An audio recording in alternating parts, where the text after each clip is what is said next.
నీ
ప్రార్థన చేసుకొని వాక్యం ధ్యానిస్తున్నాను. సర్వశక్తిన సర్వాధికారి నిధిలో తండ్రి సమాధానకర్త నీకే కృతజ్ఞతాస్తుతులు చెల్లిస్తున్నాను.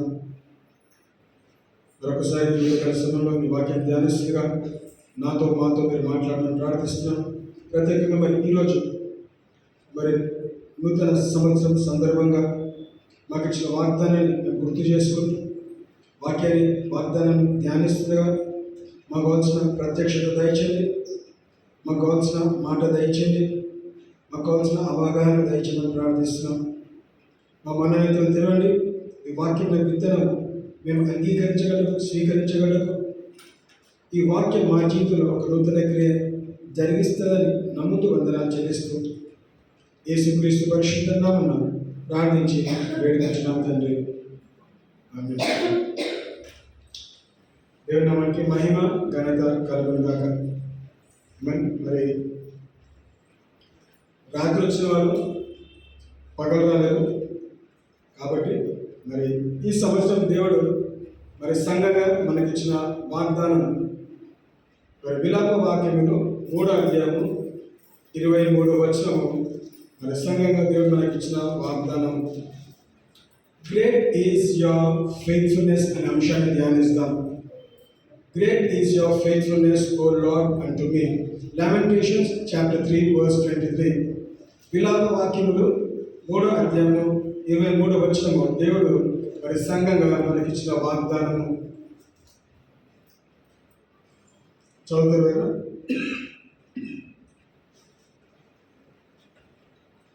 విలాప వాక్యములు 3వ అధ్యాయము 23వ వచనము. అనుదినము నూతనముగా ఆయనకు వాత్సల్యత పుట్టుచున్నది. నీవు ఎంతైనా నమ్మదగిన వాడవు. హల్లెలూయా. ఆమేన్. ఎవరు నమ్మదగిన వాడండి? మనల్ని సృష్టించిన సృష్టికర్త నీ కొరకు నా కొరకు తన ప్రాణం అర్పించి మనల్ని వెతికి రక్షించుకున్న రక్షకుడు ఏమన్నాడు? ఆయన నమ్మదగిన వాడు, ఎంతైనా నమ్మదగిన వాడు. ఎందుకు మాట్లాడబడ్డది? విలాప వాక్యములు, లామెంటేషన్స్. విలాపం అంటే ఏంటంటే మీనింగ్ కూడా అండి. విలాప వాక్యములు అంటే ఏంటి? దుఃఖము, బాధ, వేదనకి సంబంధించిన అధ్యాయం అని. ఆ లామెంటేషన్ విలాప వాక్యం పుస్తకం కూడా ఉన్న 5 అధ్యాయాలు కూడా మరి అక్కడ గమనిస్తే విలాపము, ఏడవటము, నొప్పి, బాధతో కూడిన గ్రంథంగా ఆ పుస్తకంగా మనం గమనిస్తాం. సో దాంట్లో అంటే విలాప వాక్యంలో నుంచి దేవుడు మనతో మాట్లాడుతూ దేవుడికి ఒక వాగ్దానం ఇచ్చినాడంటే మనము అనుదిన జీవితంలో విలాపం అంటే దుఃఖం నుంచే వెళ్తూ ఉన్నాము. ఏదో ఒక పరిస్థితి, ఏదో ఒక సిచ్యువేషన్, ఏదో ఒకటి మనల్ని వెంటాడుతున్నది, మన దుఃఖపరుస్తున్నది. ఆ దుఃఖములో ఏమిటంట? ఒక నిరీక్షణ కలిగిన మాట దేవుడు మనకు అనుగ్రహించినాడు. హల్లెలూయా. ఆమేన్. దుఃఖంలో ఉన్నాము. ఏదో ఒక సమస్య, ఉద్యోగ దగ్గరనో, లేకపోతే కుటుంబ దగ్గరనో, లేకపోతే బంధుమిత్రుల దగ్గరనో, లేదంటే మన ఇరుగు పొరుగు వాళ్ళ దగ్గరనో, మన ప్రాంతంలో ఎక్కడో దగ్గర సమస్య ఉన్నది. విలాపం అంటే సమస్యతో కూడినది. సారో, పెయిన్, గ్రీఫ్, ఇవన్నిట్లో కూడా అంటే అనుకున్నాము ముళ్ళ పొదలు లాగా మన చుట్టూ ముళ్ళ కంచె ఉన్నది, ముళ్ళ పొదలు ఉన్నది.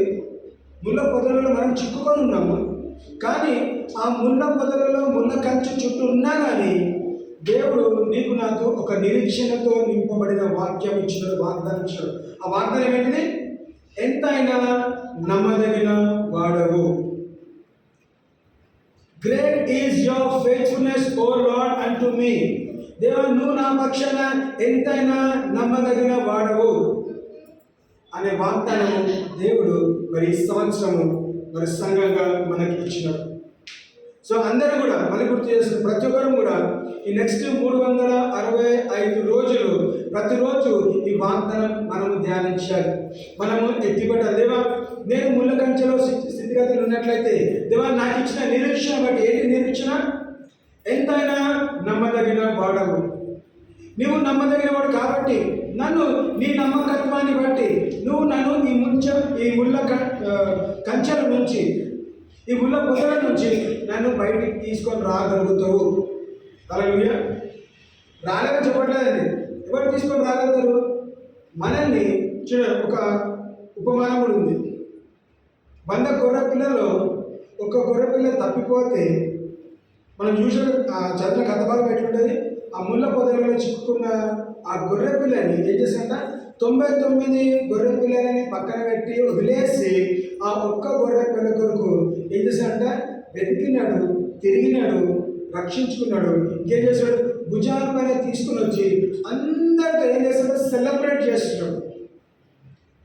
ఏమని సెలబ్రేట్ చేస్తాడు? ఇదిగో నా గొర్రె పిల్ల తప్పిపోయింది, నేను వెతికినను, నాకు దొరికింది, నేను దాని యందు సంతోషిస్తున్నాను. హల్లెలూయా. మనం కూడా చిక్కుకున్న గొర్రె పిల్లలాగా ఇన్ని సంవత్సరాలు మనం ఉన్నట్లయితే, ఆ ముళ్ళ పొదలలో ఉన్నట్లయితే, దేవుడు నీకు నాకు సంఘంగా దర్శించి ఒక వాగ్దానం ఇచ్చాడు. ఏంటి ఆ వాగ్దానం? ఎంతైనా నమ్మదగిన వాడవు. Great is your faithfulness O Lord unto me. ఇది వ్యక్తిగతంగా తీసుకోండి.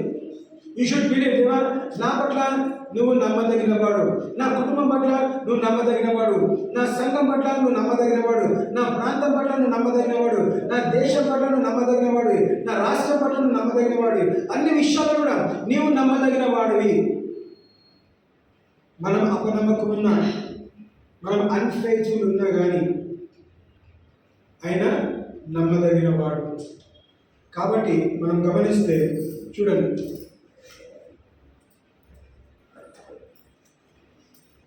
విలాప వాక్యంలో 3వ అధ్యాయము 1వ వచనం నుంచి 20వ వచనం వరకు కూడా మనం ఒక పని చేద్దాం.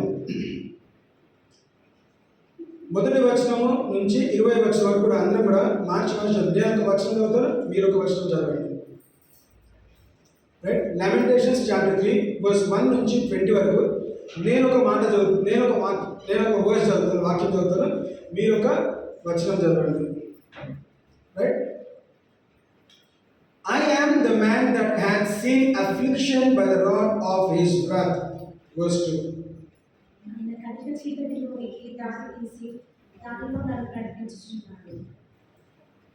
Surely against me is he turned, he turneth his hand against me all the day.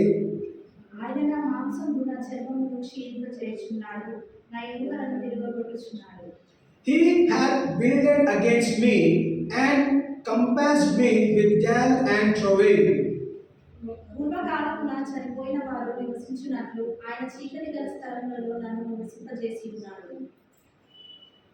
He hath hedged me about that I cannot get out. He hath made my chain heavy.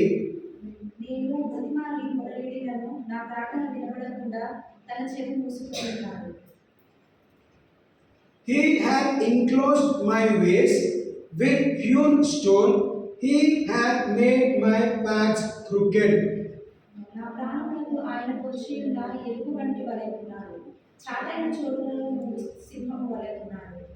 He hath turned aside my ways and pulled me in pieces.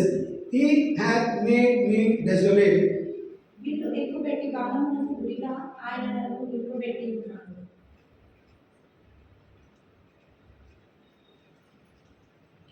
He has caused the arrows of his quiver to pierce my loins.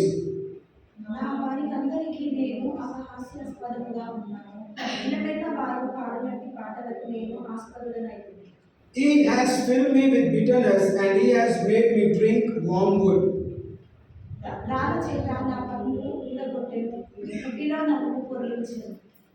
You have moved my soul far from peace. I have forgotten prosperity.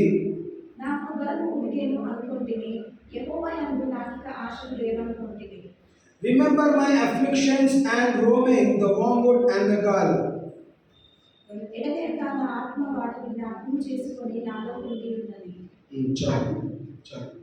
చూడండి 20వ వచనం వరకు కూడా ఏదైనా ఒక దగ్గర మంచి మాట విన్నామా, చదివినామా? ఏం లేవండి.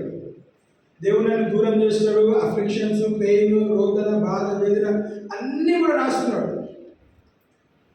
ఇక్కడ ఈ ఈ అధ్యాయం దగ్గర హెడ్డింగ్ ఈ బైబిల్లో చూసినట్లయితే the ప్రాఫెట్స్ anguish and hope. Anguish అంటే నొప్పి. ఎవరు? ప్రవక్త రాసినాడు. ఆ ప్రవక్త రాసినప్పుడు తన అనుభవిస్తున్న వేదన, ఆ వేదనలో ఉన్న నిరీక్షణ గురించి రాయబడ్డది. సో మొదటి 20 వచనాలు గమనిస్తే వేదన పడుతున్నాడు. కొన్ని దగ్గర ఉన్నది, నా కుటుంబ సభ్యులు, నా బంధుమిత్రులు నన్ను విడిచిపెట్టాను, దేవా నువ్వు నన్ను మర్చిపోయినావు, నువ్వు నన్ను వదిలేస్తున్నావు. ఎన్నో విషయాలు 20 వచనం వరకు కూడా రాసి గమనిస్తే ఆయన నొప్పి, బాధ, వేదన ఏ విధంగా అనుభవిస్తున్నాడో ఆ వేదన రాస్తా ఉన్నాడు. ఈ వేదన 20 వచనాలు రాసిన తర్వాత 21 వచనం నుంచి నేను గమనిస్తాను. నేను దీన్ని జ్ఞాపకం చేసుకొనగా నాకు ఆశ పుట్టించున్నది. చాలు. ఏం గుర్తు చేసుకుంటున్నాడండి? మొదటి వచనం నుంచి 20వ వచనం వరకు కూడా అన్ని క్రమక్రమ లైన్గా 1, 2, 3, 4, 5 అట్లా 20 సమస్యలు అనుకుందాం. 20 వచనాల 20 సమస్యలు, 20 బాధలు తనని వెంటాడుతున్నప్పుడు అవన్నీ ఏం చేస్తాడంట? గుర్తు చేసుకునేవారు ప్రవక్త గుర్తు చేసుకుంటాడు. ఏమన్నాడు? నేను దీన్ని జ్ఞాపకము చేసుకొనగా నాకు ఆశ పుట్టుచున్నది. హల్లెలూయా. అంతకుముందు వచనాలు ఏమున్నది? ఆశ తొలగిపోయిన విషయం కూడా రాబట్టేది అక్కడ. వర్స్ 18లో నాకు బలము ఉడిగేను అనుకుంటేని యెహోవా యందు నాకిక ఆశలు లేవనుకుంటేని. అదే ప్రవక్త 18వ వచనంలో ఆశలు పోగొట్టుకున్నాడు. 21వ వచనం వచ్చేసరికి ఏమన్నాడంట? నేను దీన్ని జ్ఞాపకం చేసుకొనగా నాకు ఆశ పుట్టించున్నది. హల్లెలూయా. సమస్యలో ఉన్నప్పుడు, సమస్యను చూసినప్పుడు ఇంకా నాకు నిరీక్షణ లేదు, నాకు ఆశ లేదు దేవుడు అని వదులుకున్నాడు. కానీ ఏం చేశాడంట? తను నెమ్మదిపరుచుకొని 1 నిమిషం సమయం ఇచ్చి ఒకసారి జ్ఞాపకం చేసుకొని ఏం చేశాడంట? మరొకసారి ఆశ పుట్టుచున్నది. ఏమేన్? నేను దీన్ని జ్ఞాపకము చేసుకొనగా నాకు ఆశ పుట్టుచున్నది. యెహోవా కృపగల వాడు, ఆయన వాత్సల్యత ఎడతెగక నిలిచినది కనుక మనము నిర్మూలము కాకున్న వారము. హల్లెలూయా. ఏమని గుర్తు చేస్తున్నాడు? ఎప్పుడైతే తనలో ఆశ పుట్టడం ఆరంభించబడ్డదో ఆ ఆశ ఏమని గుర్తు చేస్తుంది? నేను నిర్మూలం కాను. ఏం గుర్తు వచ్చింది? దేవుడు కృప కలిగిన వాడు, కనికరం కలిగిన వాడు, యెహోవా కృప గలవాడు, ఆయన వాత్సల్యత ఎడతెగక నిలిచినది. హల్లెలూయా. His compassions fail not. He is a merciful God. He is a gracious God. ఏమవుతుందంట? దాన్ని బట్టి, దేని బట్టి అండి? యెహోవా తనకిచ్చిన నిరీక్షణ బట్టి. యెహోవా దయాళుడు, యెహోవా కనికరం కలిగిన వాడు, యెహోవా నమ్మదగిన వాడు కాబట్టి నాకు నిరీక్షణ కలిగింది. దేంట్లో నిరీక్షణ? ముళ్ళ పొదలో ఉన్నప్పుడు నిరీక్షణ కలిగింది. చుట్టూ 20 సమస్యలు తనని వెంబడిస్తూ వెంటాడుతూ ఇంకా నీ బ్రతుకు వేస్ట్, నువ్వు బ్రతకడం వేస్ట్, నువ్వు పోయి చస్తే చాలు అనుకున్న ఆలోచనలో ఉన్నప్పుడు ఒక సమయం తీసుకొని దేవుని వాగ్దానాలు గుర్తు చేసుకొని దేవుని గుర్తు చేసుకొని ఏమన్నాడు? దేవునిలో నాకు నిరీక్షణ కలుగుచున్నది, నాకు ఆశ కలుగుచున్నది. హల్లెలూయా. చూడండి ఏమంటాడు? 22వ వచనం, యెహోవా కృప గలవాడు, ఆయన వాత్సల్యత ఎడతెగక నిలిచినది కనుక మనము నిర్మూలము కాకున్న వారము. నిర్మూలం అంటే నాశనం అవ్వట్లేదు. It is of the Lord's mercies that we are not consumed because his compassions fail not. మనము నిర్మూలం కాకుండానట్లు ఏం చేస్తుందంట? దేవుని కనికరము, వాత్సల్యత మనల్ని కాపాడుతున్నది. తన కృప కలిగినవాడు, తన కృప మనల్ని కాపాడుతున్నది, తన కనికరం మనల్ని కాపాడుతున్నది. ఎప్పుడైతే కుష్ఠరోగం వచ్చి యేసయ్యా నీ చిత్తమైతే నన్ను స్వస్థపరచు, యేసయ్యా నీ చిత్తమైతే నన్ను స్వస్థపరచు. మరి యేసుక్రీస్తు వెంటనే ఏం చేస్తాడు? నాకు ఇష్టమే. దానికన్నా ముందేమో రాకూడదు. యేసుక్రీస్తు కనికరపడి, ఆయన కనికరం కలిగిన వాడు. కనికరం ఎవరి మీద కనికరపడ్డాడు? ఆ ఒక్క కుష్ఠరోగి ఎవరైతే యేసుక్రీస్తు దగ్గరకు వచ్చి యేసయ్యా నీ చిత్తమైతే నన్ను స్వస్థపరచని అడిగినాడు, అదే యేసయ్య కనికరపడ్డాడు ఫస్ట్. తర్వాత అన్నాడు నా చిత్తము నువ్వు శుద్ధినిగా కమ్మన్నాడు. వెంటనే కుష్ఠరోగం విడిచిపెట్టి వెళ్ళింది. సో అదే పరిస్థితిలో ఈ ప్రవక్త ఏం చేస్తాడు? 20 సంవత్సరాలు అనుకుందాం, ఎగ్జాంపుల్ తీసుకోండి. ఆ 20 సంవత్సరాలు తన చుట్టూ వెంబడిస్తుండగా, చుట్టూ ముట్టుకొని బాణంలాగా ఏం చేస్తాడు? ఆ సమస్య, ఒక సమస్య తర్వాత ఇంకొక సమస్య, ఒకదాని తర్వాత ఇంకొకటి తను ఏం చేస్తాడు? బాణంలాగా చూసుకుంటూ వచ్చినప్పుడు ఆయన వదిలేయలేదండి, సూసైడ్ చేసుకోవట్లేదు. నిలబడి జ్ఞాపకము చేసుకొని నాకు నా తండ్రి నిరీక్షణ ఇస్తాడు, నా దేవుల్లో నాకు నిరీక్షణ ఉన్నది, నా దేవుల్లో నేను ఆశ కలిగి ఉన్నాను, నేను తృప్తిపరచబడతాను అని ఎప్పుడైతే దేవుని గుర్తు చేస్తాడో, దేవుని వాక్యం గుర్తు చేసుకున్నాడో, ఏమని గుర్తు చేస్తాడు? His compassions fail not. ఆయన కృప నిరంతరం ఉండును, ఆయన వాత్సల్యత నిలబడును, ఆయన నమ్మదగిన వాడు అని ఎప్పుడైతే గుర్తు చేసుకున్నాడో తాను బలపరచబడ్డాడు.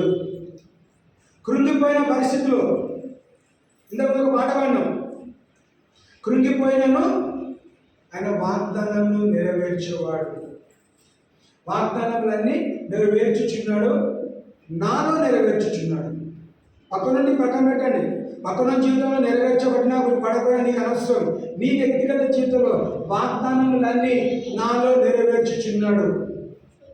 కృంగిపోయిన సమస్యలో ఉన్న ఆ పాట ఈ అధ్యాయానికి సంబంధించిన పాట. కృంగిపోయిన, ఏడుస్తున్న, దుఃఖం ఉన్న, ఏది ఏమైనా ఏడు చేస్తాడు? వాగ్దానం నేను ఇచ్చినా నేను నీ జీవితంలో నెరవేరుస్తాను. ఇక నువ్వేం చేయాలి? నువ్వు ఓర్పు, ఓపిక, సహనము కలిగి ఉండాలి. నువ్వు ఆశ కలిగి ఉండాలి, దేవుని ఆశ కలిగి ఉండాలి. దేవా నాకు ఇచ్చిన వాగ్దానం నా జీవితం నేను నెరవేర్చాను, ఎందుకంటే నువ్వు ఎందుకైనా నమ్మదగిన వాడు కాబట్టి. 23వ వచనం గమనిస్తామా?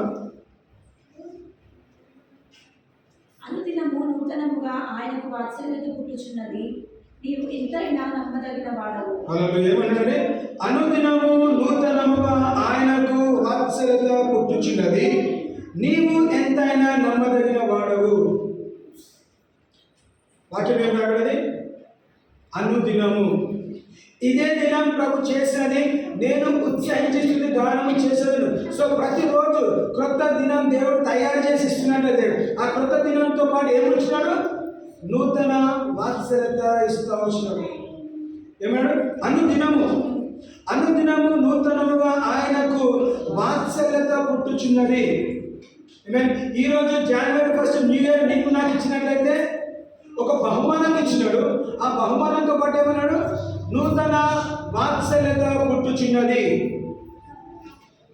దేవుడు నాకు నిరీక్షణ పుట్టుచున్నది. ఎందుకంటే ఎంతైనా ఆయన నమ్మదగిన వాడు, ఆయన నీతిమంతుడు కనుక, ఆయన నమ్మదగిన వాడు, నీతిమంతుడు కనుక మనం ఏం చేసాము? మనం పడిపోలేమని, మనం పడిపోయిన పరిస్థితులు ఉండిండొచ్చు, కానీ నా చుట్టూ, మన చుట్టూ ఎవరి కంచె ఉన్నది? దేవుని కంచె ఉంది కాబట్టి, దేవుని రెక్కలతో నన్ను భద్రపరచం కాబట్టి మనకి నిరీక్షణ ఇచ్చాడు. ఇలాంటి నిరీక్షణ ఏంటిది? ఆశ పుట్టుచున్నది. ఆ ఆశ ఏం చేస్తాడంట? మనలో కృంగిపోయిన పరిస్థితి నుంచి తిరిగి కూర్చునే స్థాయికి, నిలబడే స్థాయికి మనం వింటా ఉన్నాం. గడిచిన మాట నేర్చుకోండి. I rise, I fall, I fall, I rise. నేను పడిపోయిన పరిస్థితి ఉన్నట్లయితే నేను తిరిగి లేచను అన్న మాట నేర్చుకున్నాము, విన్నాము. ఆ లేవాలంటే ఏమనంట? మనకి నిరీక్షణ కాదు. ఈ ప్రవక్త కృంగిపోయిన పరిస్థితులు ఉన్నాడు. ఈ ప్రవక్త చుట్టూ దుఃఖం, బాధ, వేదనతో నింపబడ్డాడు. ఇదే ప్రవక్త ఏమన్నాడు? నాకు నిరీక్షణ కలిగి ఉన్నది, నాకు ఆశ పుట్టుచున్నది. ఆ ఆశ ఏం చేస్తారంట? ఆశ మన జీవితంలో నెరవేర్చబడదు కాదు. ఇలాంటి ఆశ నాకు ఇచ్చిన వాగ్దానం. ఏ వాగ్దానం? ఎంతైనా నమ్మదగిన వాడవు. దేంట్లో నమ్మదగిన వాడు? అన్ని విషయాలలో కూడా ఆయన నమ్మదగిన కానుకలు ఇస్తేనే నమ్మదగిన వాడు కాదు, నువ్వు సంఘానికి వస్తేనే నమ్మదగిన వాడు కాదు, నువ్వు ప్రార్థన చేస్తేనే నమ్మదగిన వాడు కాదు, నువ్వు వాక్యం చదివితేనే నమ్మదగిన వాడు, నువ్వు ఏది చేసినా చేయకపోయినా ఆయన నమ్మదగిన వాడు. కానీ మనం ఏం చేయాలి? నమ్మదగిన వాడు కాబట్టి మనం తనకి దూరంగా ఉండొద్దు, మనము దగ్గరికి చేర్చబడాలి. నీలో ఆశ లేకపోతే తనను గుర్తు చేసుకో, ఆశ రగిలించబడుతుంది, ఆశ నెరవేర్చబడుతుంది. ఆశ పుట్టుచున్నది. ఆ ప్రవక్త కృతిమైన పరిస్థితులు ఉన్నాడు. ఆశ పుట్టినప్పుడు ఈ మాట రాయగా ఏమని రాస్తున్నాడు? ఎంతైనా నువ్వు నమ్మదగిన వాడివి. ఏమేం చూడండి 24 యెహోవా నా భాగమని నేను అనుకొనుచున్నాను, ఆయన యందు నేను నమ్మిక ఉంచుకొనుచున్నాను. ఏంటంటే the Lord is my portion, said my soul, therefore will I hope in him. ఎవరండి? యెహోవా నా భాగమని నేను అనుకొనుచున్నాను. మరి ప్రవక్త యెహోవా నా భాగమని అనుకున్నాడు. నీవు నేను అనుకుంటున్నామా? మనము దేవుడు నా భాగ్యమని అనుకుంటే, ఆ భాగ్యమని అనుకున్నప్పుడు ఏమవుతుందంట? నేను నమ్మిక ఉంచుకొనుచున్నాను. నువ్వు తనని నమ్మగలుగుతావు. యెహోవా నీ భాగ్యమైనట్లయితే, నీ భాగస్వామి అయినట్లయితే నువ్వు తనని సంపూర్ణంగా నమ్మగలుగుతావు. యెహోవా నీ భాగ్యము కాకపోతే తనకి సంబంధించింది నీకు దక్కదు, నీ దగ్గరికి ఏది రాదండి. If God is not your portion, you will not receive anything from it. If God is your portion, ఏమంటుంది ఇక్కడ? If God is my portion, the Lord is my portion, said my soul, therefore I have hope in him. తనలో నాకు నిరీక్షణ ఎప్పుడున్నది? ఎప్పుడైతే యెహోవా నా భాగ్యంగా నువ్వు ఎంచుకుంటావో. నువ్వు దేవుని పక్కన పెట్టి ఇష్టాన్ని అన్ని చేస్తాను కాదండి. ప్రతిరోజు, ప్రతి వారం, ప్రతి నిమిషం కూడా దేవుడి సన్నిధిలో గడపాల్సిన అవసరం మనకి ఎంతగానో ఉన్నది. Because he is your portion. సంఘాన్ని ఎందుకు కూడుకోవాలి? దేవుని ఆరాధించడానికి, స్తుతించడానికి, వాక్యం ధ్యానించడానికి, మనల్ని మనం బలపరచుకోవడానికి.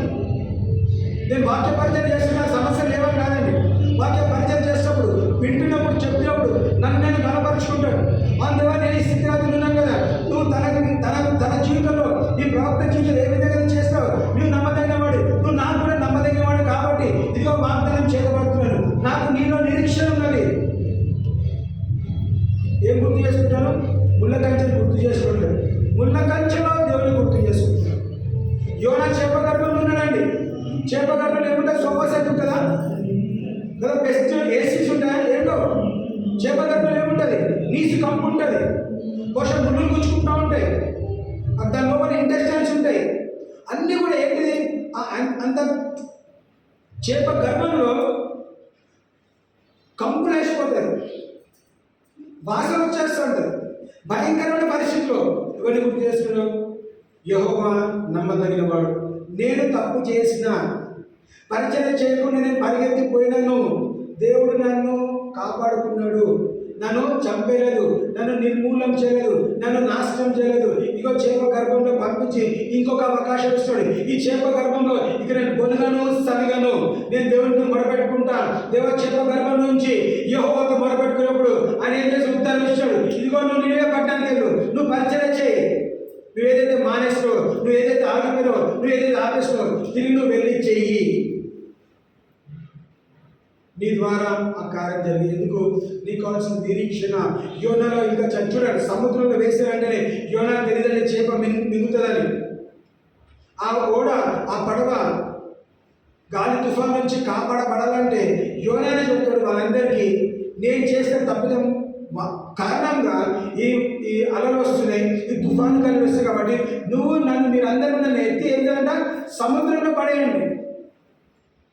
సముద్రంలో పడేస్తే నేను చనిపోతలేదు, ఈత ఒకటి ఏదైనా చేసుకుంటాం, కానీ ఈ ఓడ మాత్రం బ్రతకాలి, ఈ ఓడ కాపాడబడాలి, ఈ ఓడ ఉన్న ప్రయాణికులందరూ కూడా కాపాడబడాలి అని ఏం చేస్తాడు? ఆ ఆలోచనతోని యోనా ఒప్పుకున్నాడు. నా కారణంగా ఈ పరిస్థితి వచ్చింది, నన్ను తీసుకొని సముద్రంలో వేసి, సముద్రంలో వేసిన తర్వాత ఏం చేశాడంట? దేవుడు ఒక పెద్ద చేపని ఏర్పాటు చేసి యోనని మింగటము, యోన ప్రార్థన చేయటము, యోన జీవితం మార్చబడటము, యోన తర్వాత ఆ నినివే పట్టణం రక్షించబడటము, ఇవన్నీ కూడా క్రమక్రమంగా జరిగింది. ఎప్పుడు జరిగింది? ఒక ప్రార్థన ద్వారా, ఒక నిరీక్షణ ద్వారా. యెహోవా నా భాగం అని ఎప్పుడైతే తెలుసుకున్నాడో, యెహోవా నా భాగ్యము అని ఎప్పుడైతే తెలుసుకున్నాడు, when God is the portion of Jonah, he remembered God. ఏదో లాస్ట్ ఇయర్ అయిపోయింది, కొత్త ఇయర్కి ఎంటర్ అవ్వటం కాదు. కొత్త సంవత్సరంలో దేవా నూతన సృష్టిగా నన్ను మార్చండి. నాలో నిరీక్షణ లేకుండా ఉన్నట్లయితే నాకు ఈరోజు ఈ వాక్యం ద్వారా నాకు నిరీక్షణ కలిగించండి. ఎంతకైనా నువ్వు నమ్మదగిన వాడివి. చూడండి 25వ వచనం కూడా, నన్ను ఆశ్రయించు వారి ఎడల యెహోవా దయాళుడు, తను వెతుకు వారి ఎడల ఆయన దయ చూపువాడు. హల్లెలూయా. చూడండి, వాగ్దానం తప్ప వాగ్దానం ఇస్తా ఉన్నాడండి. తను ఆశ్రయించు వారి ఎడల యెహోవా దయాళుడు, తను వెతుకు వారి ఎడల ఆయన దయ చూపువాడు. హల్లెలూయా. ఏం చేయాలి? మనం నీ పైన దయ చూపెట్టబడాలంటే నువ్వేం చేయాలి? మనం ఏం చేయాలి? ఆయనని వెతకాలి కదా. The Lord is good unto them that wait for him, to the soul that seeketh him. తను ఆశ్రయించు వారి ఎడల యెహోవా దయాళుడు. యెహోవా దయాళుడు అని మనం చెప్తున్నాం, కానీ దానికి కండిషన్ ఏంటిదండి? కండిషన్ ఏంటిది? ఆయనని ఆశ్రయించిన వారికి మాత్రమే ఆయన దయాళుడు. ఆయనను ఆశ్రయించకపోతే ఆయన దయ కనికరము మన పైకి రాదు. సో దేవుడు కృపగలని మనం చెప్తున్నాము, కనికరం కూడా మనం చెప్తున్నాము, అన్నీ చెప్తున్నాం, కానీ నువ్వు తనని ఆశ్రయించకపోతే, నువ్వు తనని వెతకకపోతే, తన పైన ఏదైతే ఆశీర్వాదం ఉన్నదో, తన పైన ఏదైతే అభిషేకం ఉన్నదో మన పైకి రాదు. ఎప్పుడైతే ప్రవక్త గ్రహించినాడో తన దుఃఖము, బాధ, వేదన, అన్ని సమస్యలలో ఇప్పుడు దేవుని వాగ్దానాలు ప్రకటించగలుగుతున్నాడు. ఆయన గమనించిందంటే, నేను దేవుడు వాత్సల్యత కలిగిన వాడు, కృప కలిగిన వాడు, దయ కలిగిన వాడు, కాబట్టి నేనేం చేయాలంట? నేను తనని ఆశ్రయించాలి. నా సమస్యల వైపు చూడొద్దు, దేవుని వైపు చూస్తే నా సమస్య నుంచి నాకు పరిష్కారం వస్తుంది. I will have an answer. నాకు పరిష్కారం వస్తుంది. ఎక్కడి నుంచి వస్తుందంట? నేను దేవుని వెతికినట్లయితే, నేను దేవుని వైపు చూసినట్లయితే, నేను దేవుని ఆశ్రయించినట్లయితే నా సమస్యకి ఒక పరిష్కారం ఉన్నది. ఆ పరిష్కారం ఏంటిది? ఎంతైనా నమ్మదగిన వాడవు. God is faithful. Great is thy faithfulness, O Lord, unto me. Amen. ఆయన నమ్మదగిన వాడు, నీతిమంతుడు కనుక మనం ఏం చేశాడ? మనల్ని ప్రతి పాపం నుంచి మనం కడిగి పరిశుద్ధపరిచినాడు. He is faithful and just to cleanse us from all unrighteousness. ఇప్పుడు నీవు నీ తప్పిదం ఒప్పుకున్నట్లయితే, ప్రవక్త ఎప్పుడైతే గ్రహించినాడో, ఈ దుఃఖము, బాధ, వేదనను ఏమి కృంగదీయదు, నేను యెహోవాని ఆశ్రయించినట్లయితే, తను ఆశ్రయించు వారి ఎడల యెహోవా దయ కలిగిన వాడు. ఏమన్నాడు? కనికరించినైనా దయచూపునైనా నడుతున్నట్లయితే దేవుడు ఏమన్నాడు? దేవుడు తనతో మాట్లాడేది, నీవు నన్ను ఆశ్రయించు, నీవు నన్ను వెతుకు, నీవు నా దగ్గర రా, నన్ను విసర్జించకు. నువ్వు నా వైపు తిరిగినట్లయితే నీ సమస్య నుంచి నేను ఇంకొక పరిష్కారం ఇస్తాను. నీ సమస్య నుంచి నేను బయటికి తీసుకొని రాగలను. ఎందుకంటే నా దగ్గర జవాబు ఉన్నది, నీ దగ్గర ప్రశ్న ఉన్నది. నీ ప్రశ్న ఏ ప్రశ్నతో నా దగ్గర వచ్చినట్లయితే నేను నీకు జవాబుగా ఉంటాను, నేను నీకు నిరీక్షణ ఇచ్చేవాడిగా ఉంటాను, నేను నీకు వాగ్దానం ఇచ్చేవాడు ఉంటాను. నేను నీకు నిబంధన చేసిన కాబట్టి ఆ నిబంధన, వాగ్దానము నీ జీవితంలో నెరవేర్చబడుతుంది. Amen. The Lord is good. Amen. The Lord is good unto them that wait for him, to the soul that seeketh him. ఆయనని వెతుకు వాని ఎడల దేవుడు నమ్మదగిన వాడు అంటాడు. Amen. God is faithful. మనం అనేక సార్లు తప్పిపోయిన వారు ఉంచామండి, ఆయన నమ్మదగిన వాడు. ఇంగ్లీష్లో ఈ మాట గమనిస్తే ఫెయిత్ఫుల్నెస్ అనే కంప్లీట్ వర్డ్ తీసుకుంటే 12 లెటర్స్ ఉంటాయండి. 12 అక్షరాలతో కూడిన వాగ్దానం ఈ మాట. 12 అక్షరాలు దేనికి సూచిస్తున్నది? 12 నెలలకు సూచిస్తున్నది. ఈ 12 నెలలు కూడా ప్రతి అక్షరము మన జీవితంలో కార్యం జరగాలి. ప్రతి నెల ఎవ్రీ మంత్ ఫెయిత్ఫుల్నెస్ అనేది 12 లెటర్ వర్డ్. ఆ 12 లెటర్ వర్డ్ 12 అక్షరాలు కలిగిన మాట 12 నెలలు దేవుని ఏంటంట వాత్సల్యత, ఆయన నమ్మకత్వము మన జీవితంలో నెరవేర్చబడాలి. నెరవేర్చబడాలంటే ఏంటంట? మనము మొట్టమొదటిగా తనని ఆశ్రయించాలి, తన పైన భారము మోపిన వారి ఉండాలి. Those who wait on the Lord, తనని ఆశ్రయించిన వాడు తనను ఆశ్రయించిన వారి ఎడల యెహోవా దయాళుడు, తన వెతుకు వారి ఎడల ఆయన దయ చూపును. దయ చూపాలంటే తనని వెతకాలి, మనకి కనికరం రావాలి. అంటే ఏంటంటే యెహోవా దయాళుడు, ఆయనని ఆశ్రయించిన వానికి కండిషన్ ఉంటుంది. మనము యెహోవాని ఆశ్రయిస్తాం, యెహోవా పైన ఎదురు చూస్తాం. యెహోవా పైన ఎదురు చూసే వారు ఏం చేస్తారంట? పక్షిరాజు వలె యవ్వనం పొందుకుంటున్న వాక్యం తెలుస్తుంది. They will grow like eagles అంటాడు. They will renew their strength. యెహోవా పైన ఆశ్రయం కలిగి ఉండడి. నువ్వు కృంగిపోయిన పరిస్థితిలో, దుఃఖ పరిస్థితిలో, బలహీన పరిస్థితిలో నువ్వు యెహోవా పైన ఆశ్రయం కలిగినట్లయితే నేను బలపరచువాడు ఆయనే, నేను స్థిరపరచువాడు ఆయనే, నేను కట్టువాడు ఆయనే, నేను లేవనెత్తువాడు ఆయనే. ఏమన్నాడు? నా దక్షిణ హస్తం వచ్చి చాపుతా అన్నాడు. దేవుని హస్తము ఈ సంవత్సరం అంతా కూడా మన పైన ఉండగా, తన నీతి అనే దక్షిణ హస్తము నమ్మదగిన వాడు కాబట్టి, నీతిమంతుడు కాబట్టి తన దక్షిణ హస్తం చేయి చాపి, ఇదిగో నువ్వు కేవలం చేయి చాపితే నేను నిలబెడతా ఉంటున్నాడు. నువ్వు పడిపోయిన పరిస్థితులు ఉన్నవా, కృంగిపోయిన పరిస్థితులు ఉన్నవా, నువ్వు తనను ఆశ్రయించినట్లయితే ఎంతగానో నమ్మదగిన వాడు. ఆయన వాక్యము నీ జీవితంలో మన జీవితం నెరవేర్చబడును కాక. ఇంకెంతకాలం దుఃఖపడతావు, ఇంకెంతకాలం ఏడుస్తావు, ఇంకెంతకాలం కన్నీరు కాలుస్తావు. యెహోవాని ఆశ్రయించిన ఎడల, యెహోవాని ఆశ్రయించిన వానికి ఏ కొద్దువ లేదు. యెహోవాని ఆశ్రయించిన వానికి దేవుడు కనికరం చూపెట్టేవాడు, దయ కలిగిన వాడు, కృప కలిగిన వాడు, ఎంతకైనా నమ్మదగిన వాడు. ఆయన నమ్మకత్వం బట్టి ఈరోజు మనం ఇంకా బ్రతుకున్నామండి. మనం కంపేర్ చేసుకుంటే నువ్వు దేవుని ఎన్నిసార్లు విసరించలేదు, నువ్వు దేవునికి ఎన్నిసార్లు దూరంగా వెళ్ళలేదు, దేవుని ఎన్నిసార్లు మనం ఒప్పుకోలేదు. ఎంతగా దూరం పోయినా కానీ ఎందుకు నమ్మదగినవాడు? నిన్ను నన్ను తన స్వరూపంలో సృష్టించాడు కాబట్టి, మనల్ని చూసినప్పుడు తన స్వరూపం చూసుకుంటాడు కాబట్టి ఏం చేశాడు? నీకు నాకు ప్రాణం పోషినాడు.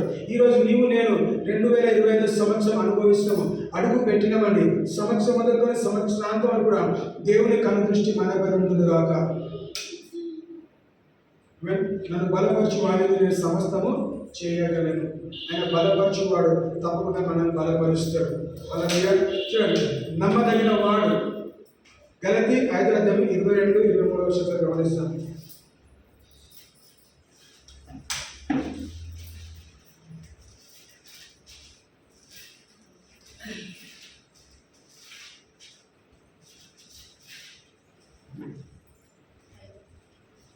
గలతీ 5:22-23 గమనిస్తాను. ఇట్టి వాటికి విరోధమైన నియమమేదీ లేదు. క్రీస్తు యేసు సంబంధం. గలతీ 5:22-23. అయితే ఆత్మఫలం ఏమనగా ప్రేమ, సంతోషము, సమాధానము, దీర్ఘశాంతము, దయాళుత్వము, మంచితనము, విశ్వాసము, సాత్వికము, ఆశా నిగ్రహము. ఇట్టి వాటికి విరోధమైన ఏమీ లేదు. చూడండి, ఆత్మఫలం ఎన్ని ఉన్నాయండి? 9 ఆత్మఫలం అని మనకు తెలుసు. ఈ 9లో ఒకదాని దగ్గర గమనిస్తే విశ్వాసము అనేది 7వ ఆత్మఫలము. వాక్యానికి అనుసారంగా 7 సూచించిన దేనికి సూచన 7 సంఖ్య సంపూర్ణతకి సూచన, కంప్లీట్నెస్కి. వారం రోజులు 7 రోజులు దేవుడు ఏం చేశాడంట? భూమి ఆకాశాన్ని సృష్టించినాడు. చివరి రోజు విశ్రాంతి తీసుకున్నాడు. సో 7 అనే సంఖ్య సంపూర్ణతకి గుర్తు చేస్తుంది. అంటే ఏంటిది? ఈ సంవత్సరము సంపూర్ణంగా దేవుని వాగ్దానము మన జీవితంలో నెరవేర్చబడుతుంది. ఎందుకు? ఆయన నమ్మదగిన వాడు. విశ్వాసం, ఫెయిత్ఫుల్నెస్. ఇంగ్లీష్లో అయితే చూడండి. But the fruit of the spirit is love, joy, peace, long suffering, gentleness, goodness, faithfulness, meekness, temperance. Against such there is no law. So seventh fruit of the spirit is faithfulness, and that fruit of the spirit, ఆ ఆత్మ ఫలము ఈరోజు ఈ సంవత్సరం దేవుడు మనకు ఒక వాగ్దానాన్ని ఇచ్చినాడు.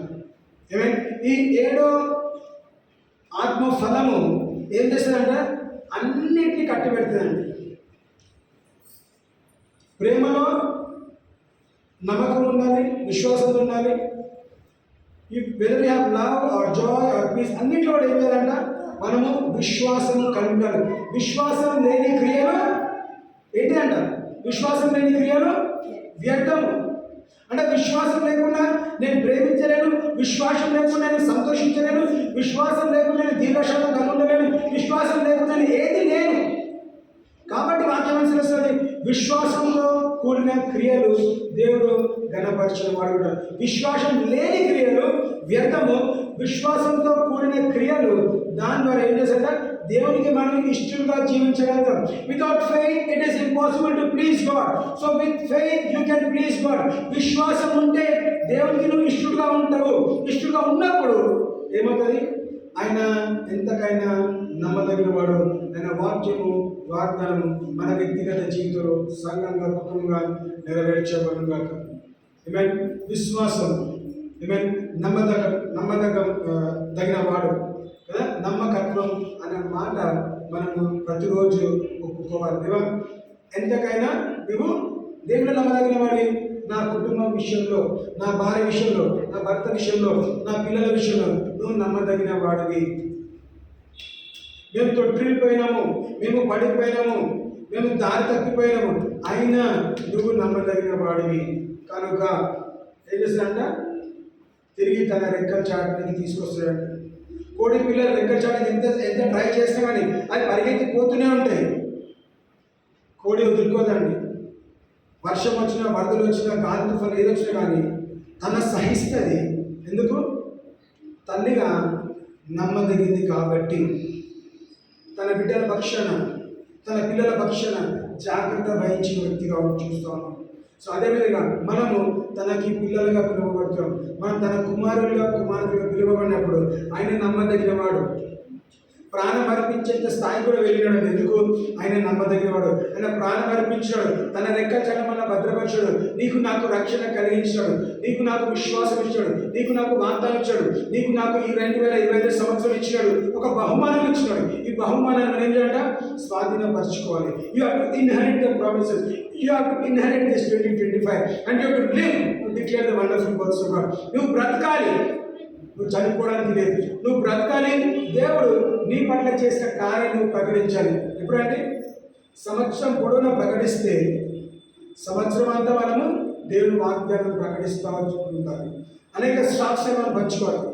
గడిచిన రాత్రి సంఘానికి వచ్చిన ప్రతి ఒక్కరు కూడా మేము అవకాశం ఇచ్చినాం. 2024 సంవత్సరంలో దేవుడు మీ పట్ల చేసిన కార్యాన్ని ప్రకటించండి, సాక్ష్యం పంచుకుంటే దాదాపు అందరూ వచ్చి సాక్ష్యం పంచుకోగలిగినారు. సాక్ష్యం పంచుకుంటే ఒక సాక్ష్యం పంచుకుంటే ఇంకొక సాక్ష్యానికి అవకాశం ఉంటుందండి. దేవుడు అనేక మేలు ఉపకారాలు చేస్తూ వచ్చినాడు అందరి జీవితంలో. ఈ 366 రోజులు ఏ ఒక్క క్రియ కూడా చేయకుండా ఉంటాడా? తప్పకుండా చేసే ఉంటాడు. ఆ చేసిన దాన్ని బట్టి మనం సంఘంగా వచ్చి వాగ్దాన్ని మనం ఎప్పుడైతే డిక్లేర్ చేస్తామో, టెస్ట్ మనీ షేర్ చేస్తామో, ఇంకొక టెస్ట్ మనీ కొరకు, ఇంకొక సాక్ష్యం కొరకు దేవుడు మనల్ని సిద్ధపరుస్తాడు. కృతజ్ఞత హృదయం కలిగి ఉండాలి. థ్యాంక్స్ చెప్పాలి. 10 మంది కుష్ఠరోగులను దేవుడు స్వస్థపరిచి పంపిస్తే ఎంతమంది తిరిగి వచ్చినారు? 10 మంది కుష్ఠరోగులు స్వస్థపరిచి ఎంతమంది యేసుక్రీస్తు దగ్గరికి తిరిగి వచ్చినారు? ఒక్కడు మాత్రం వచ్చినారు. మళ్ళీ అడుగుతున్నాడు, ఆ 9 మంది ఎక్కడ? 10 మందిని స్వస్థపరిచే కదా, ఆ 9 మంది ఎక్కడ? నువ్వు ఒక్కడు వచ్చినది. ఆ ఒక్కడు కృతజ్ఞత హృదయం కలిగిన వాడు. మనం అనేక స్వస్థతలు పొందుకున్నాం, అద్భుతాలు సూచకంగా మనం పొందుకున్నాం. మనం ఒక్కరంగా వచ్చి దేవునికి కృతజ్ఞతాస్తుతులు చెల్లించలేమా? చెల్లించకపోతే అడుగుతాడండి దేవుడు. నీ జీవితంలో అద్భుతం చేస్తావు కదా, నువ్వు ఎందుకు చెల్లించట్లేదు? బహుశా అనుకుందాం యేసుక్రీస్తు తర్వాత ప్రయాణం చేసినప్పుడు లేదా వేరే పట్టణాలకు వెళ్తున్నప్పుడు బహుశా ఈ 9 మంది కూడా కనబడి ఉంటారు. ఈ కుష్ఠరోగులు కనబడితే యేసుక్రీస్తు తప్పకుండా అడిగి ఉండొచ్చు, ఆ రోజు స్వస్థ పొందుకున్నారు కదా, మీరు ఎందుకు రాలే? ఆ ఒక్కడే వచ్చినాడు, ఆ సమరుడు ఒక్కడే వచ్చినాడు, ఆ అన్యుడు ఒక్కడే వచ్చినాడు, మీరు ఎందుకు రాలేదు? అలాగే ఆన్సర్ ఉంటుందా? ఏం ఆన్సర్ ఉంటుంది? ముఖం చాటేసుకొని వెళ్ళిపోతారు, సిగ్గుపడిన పరిస్థితులు ఉంటారు. ముఖం కిందికి వస్తే మీరు ఎందుకు, అయ్యో దేవుడు నా పట్ల చేసిన కార్యాన్ని నేను తిరిగి థ్యాంక్స్ చెప్పలేకపోయినాను. కృతజ్ఞతాస్తుతులు మనము చెల్లించాలి, అర్పించాలి. గడిచిన సంవత్సరం బట్టి దేవుడు మనం కృతజ్ఞత చెల్లిస్తాము. నూతన సంవత్సరం అడుగు పెట్టాము, దేవుడికి కృతజ్ఞత చెల్లిస్తాము. వాగ్దానాన్ని గుర్తు చేసుకోండి, వాగ్దానం మర్చిపోకండి.